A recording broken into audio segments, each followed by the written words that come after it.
Hola y bienvenidos a mi canal Slimecraft. Hoy voy a intentar hacer un slime al revés.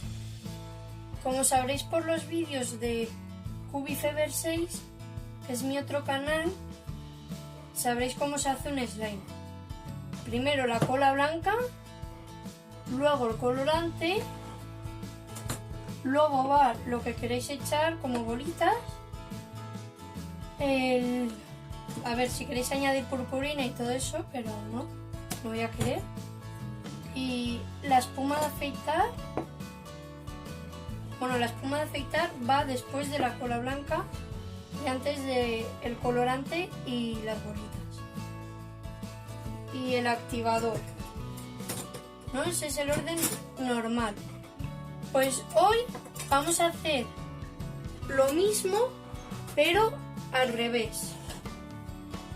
No sé si saldrá, pero vamos a intentarlo y salgamos de duda. Como primero va el bicarbonato sódico, lo primero que voy a echar va a ser el líquido para lentillas, que es lo último que se echa en el slime.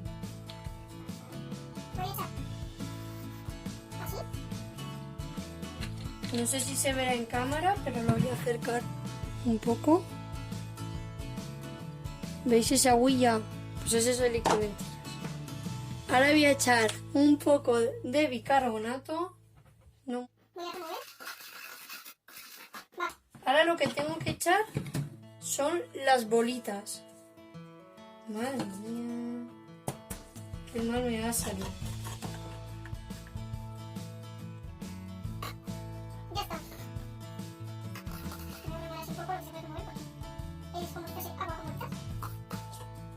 Y ahora lo que voy a echar va a ser la espuma de afeitar.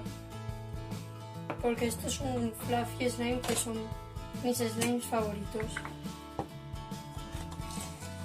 Ya tengo la espuma de afeitar.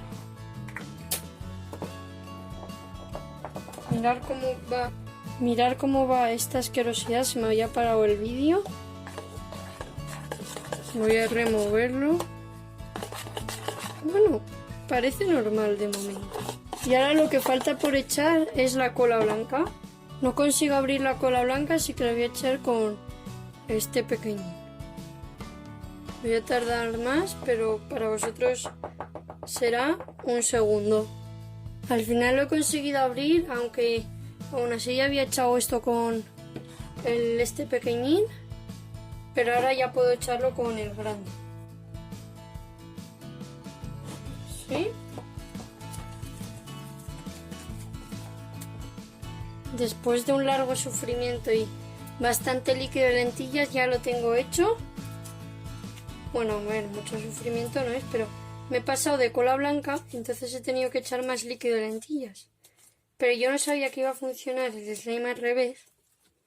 Pero mirad, antes, cuando no sabía hacer slimes, que no me salía ni haciéndolos al derecho, y ahora que me salen al revés. Bueno, suscribiros a mi canal y activar la campanita y darle like al vídeo si os ha gustado. Hasta otro vídeo.